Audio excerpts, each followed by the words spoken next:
Hi, everyone. Judge Andrew Napolitano here for Judging Freedom. Today is Tuesday, February 28, 2023. It's about 2 o'clock in the afternoon here on the East Coast of the United States.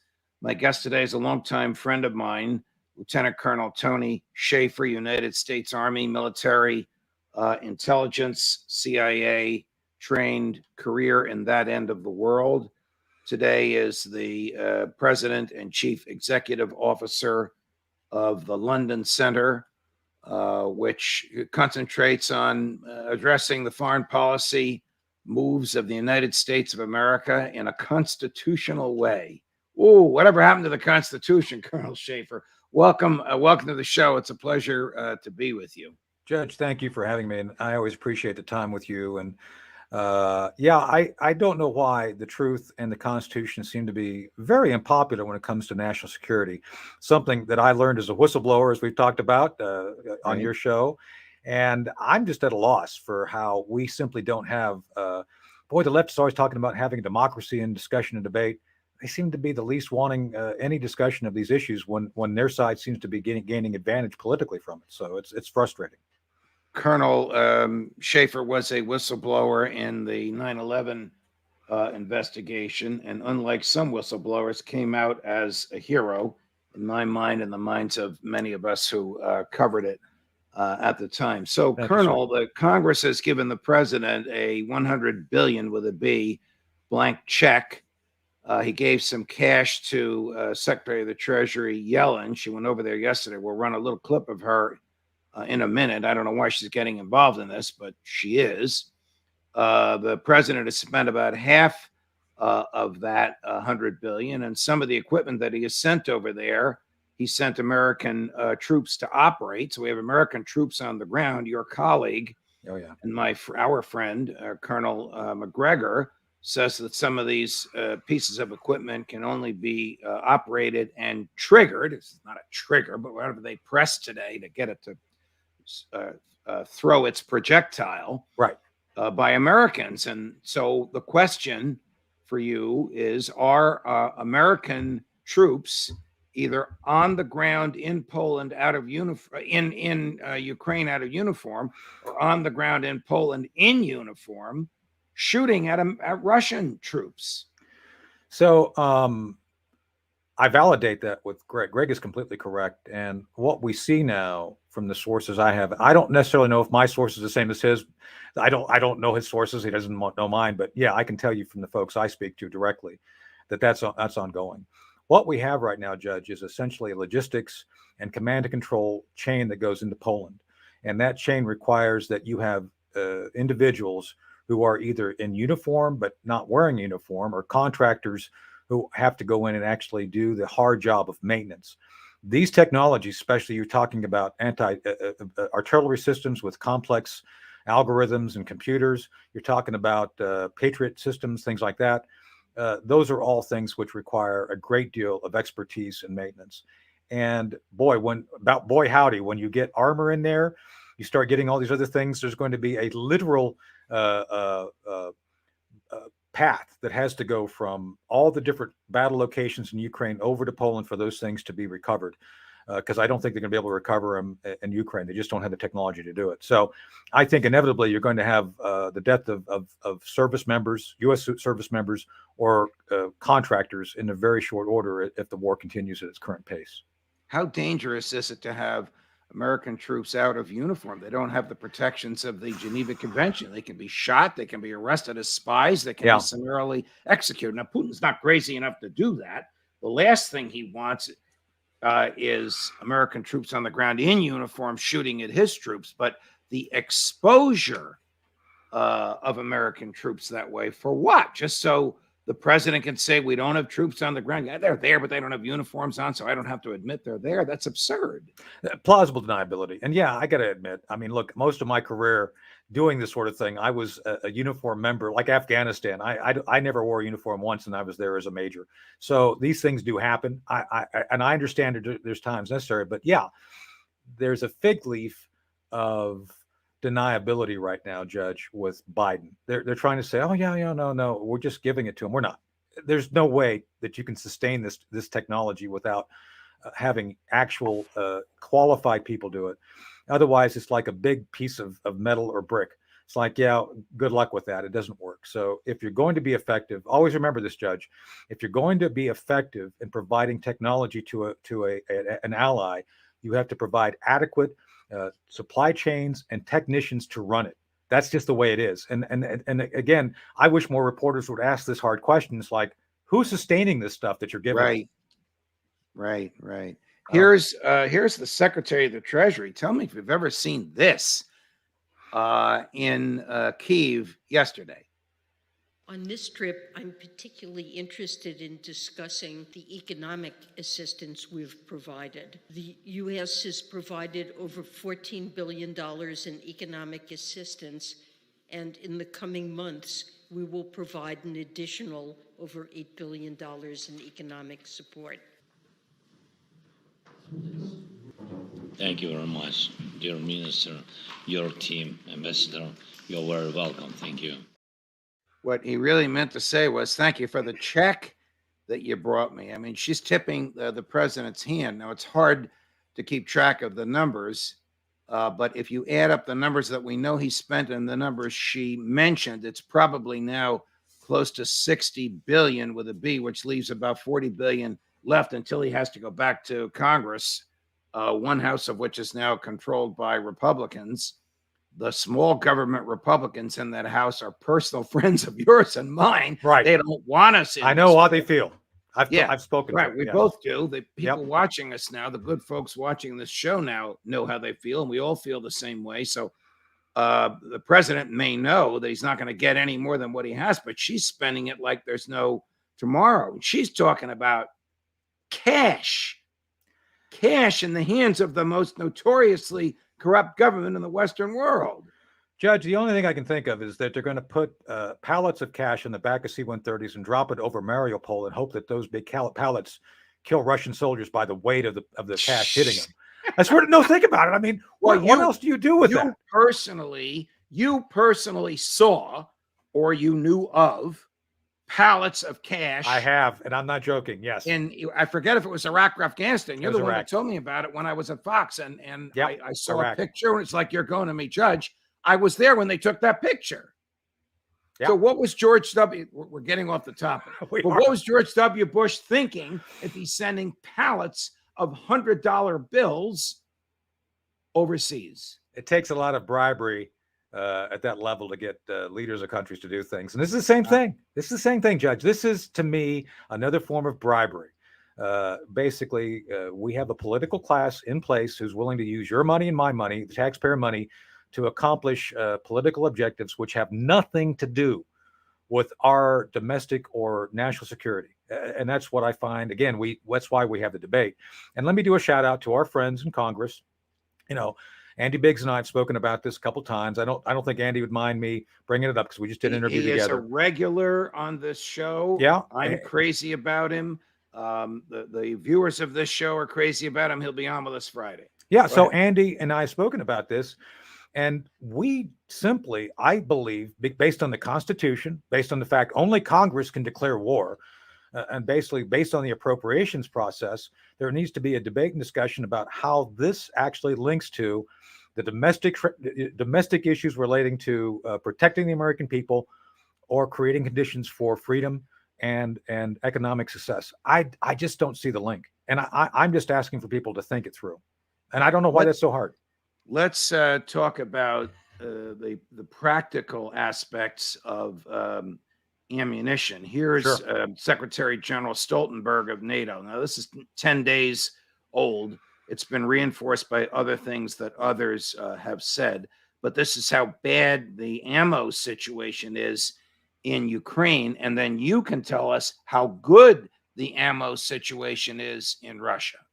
The war in Ukraine is consuming an enormous amount of ammunition and depleting Allied stockpiles. The current rate of Ukraine's ammunition expenditure is many times higher than our current rate of production. This puts our defense industries under strain. Many times higher than our ability to produce. So sooner or later, they're all going to run out of ammo, Ukraine and NATO. How perilous or how sanguine is the Russian ammo situation? So, Judge, the Russians never gave up the basic structure of their economy as it was under the Soviet Union. They modernized it. They have oligarchs. They've kind of moved into the 21st century. They have for-profit enterprises. But the one thing they never gave up was critical infrastructure relating to munitions. So they right now are, by sources, and I think Doug has said this too on your program, and I agree with Doug, they have a wartime footing. They are producing ammunition 24/7. And oh, by the way, if they get tired or want more, there's the PRC, the People's Republic of China, who I think is already engaged and willing to do it. I'm not sure. According to some of my sources, they're already obviously nosing up to doing more with the Russians. We can debate on the wisdom of that one way or another. I think Doug and I don't quite agree on all of that, but we're close. But the idea is they have all these resources that the West simply is not willing to produce. And this is another thing I think is in our favor regarding not going to war. No country that I know of is actually for putting their entire economy on wartime footing to keep up with the Russian production of just artillery shells. And that's what they've done. They tried the fifth generation warfare. Let's go in and do things like George Bush with a light footprint. Got their butts kicked. Let's face it. It was they just didn't do well in the first round. Right. So they're going back to what they know. Or is the Ukraine situation and the NATO situation as bad as Secretary General Stoltenberg just indicated? NATO is not prepared for any armed conflict, period. Two reasons. First. Wow. Well, will you say that one more time? Yeah. NATO is not ready for any armed conflict, whatever, period. They're just not. And there's two reasons. First, the very thing you brought up, the amount of ammunition and high-tech weaponry. It's not there. We've lost it. We've used it. It's been used for the Ukrainians. And let me tell you something that people don't want to talk about. All the indications are that Mariupol is now controlled by Russia. That's a huge win. That's a huge win by the Russians, by the fact that this is like the third quarter in a football game, and you have a team finally putting a score on the billboard, and it ain't Ukraine. So that I'm just saying that the fact that the Russians appear to have prevailed is going to have huge ramifications. To my second point, the political will to fight. Nobody has the stomach at this point to actually take on a fight, nor do I think the Russians want to prompt that. The Russians have stated very clearly, Putin said in the speech what they're trying to accomplish. And again, I'm not pro-Russian. I'm not pro-Ukrainian. I'm trying to just assess things for what they are. Right. And people don't seem to want to do that. So I'm saying the Russians clearly are indicate to me, looking at the numbers, they're winning. They're doing what they said they're going to do. They're wearing down the Ukrainians. And NATO has been willing to provide all these resources without an understanding or assessment of what are the chances of an actual victory by Ukraine. In other words, they've wasted all these resources on the Ukrainians, and there's no hope of recovering them in time to actually, if they want to go to war, to have them available to go to war. So NATO cannot go to war at this point. One of the guests that we have on regularly that my regular viewers love to hate is Jack Devine, career CIA. Strong-willed guy. He's got a lot of opinions about a lot of things. He was in charge of tracking the Russians when they were here, engaged in their espionage, and he was in charge of American espionage in Russia, as I understand it. He, of course, mouths and defends as articulately as he can the NATO pro-Western Putin must go line. Here's an answer he gave me to a question I put to him just 3 or 4 days ago about, hey, Jack, what would victory look like? You push until the Russians cease and desist. I don't believe there's peace, right? But I do think you'll reach a point where everyone's using up so much ammunition, so many soldiers have died, that you slow down the pace of war. No one wins. War could go on for a long time, but it will not go on for a long time at this level. And victory is not about Ukraine. It's the geopolitical risk of the world today, and it's the China, Russia, and their allies, the alliance against the West. If Russia fails to accomplish its goal, he will go. And that will change the the geopolitical. There's bigger thing at play here than just the current day-to-day fighting. And I think there's a world that's going to be unstable if we allow Putin to go unchallenged. And I think we're doing a very good job of challenging him. So when I asked Jack, what is the American goal? What is NATO's goal? Is it to remove the Russian military from eastern Ukraine and Crimea, which I think, and you can comment on this better than I, Colonel, is militarily impossible? Is it the removal, like Senator Lindsey Graham wants, of Vladimir Putin from office? I think that's militarily impossible. But I think that's really what their goal is. They don't want to say it because they can't sell it. So you're right. And the only point I actually agree with Jack on of that, those comments is that if the Russians lose, Putin goes. That's true. Every Russian leader who loses ends up losing their reign. But that's it. I disagree with everything else. First off, Jack actually disputed you, which I took exception to, regarding the fact that we're dealing with a culture we don't fully understand or are willing to accept. Look, the Russians have been invaded. You can Google Russian invasions, and it lists all these invasions, Judge, going back to before the czars. Every time the Russians have had their territory compromised.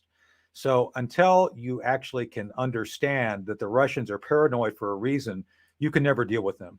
So this whole idea that Putin is just doing this to be Putin, that's not entirely correct. There's a history.